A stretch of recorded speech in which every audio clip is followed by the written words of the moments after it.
จุดไหนที่ทำให้น้ำนี่ทิ้งความเครียดไปได้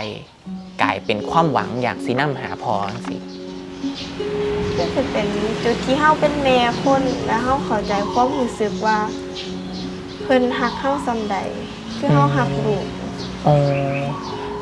ลูกหนูเป็นผู้ชายหรือผู้หญิง ผู้หญิง เป็นผู้หญิงอายุเท่าใดแล้ว 3 ขวบ 3 ขวบอ๋อตอนนี้อยู่ไส อยู่ลาว อยู่ลาวอยู่นำพอทุนหัวแม่ทุนหัว แล้วแม่ล่ะ แม่ก็อยู่ลาว แม่ก็อยู่ลาวบ่ได้เฮ็ดขายของที่ตลาดบางกะปิแล้ว บ่ อ๋อกลับไปอยู่ลาวโดนแล้วไป 2-3 ปี 4 ปีได้แล้ว โอ้แม่อายุเท่าใดแล้ว แม่อายุ41โอ้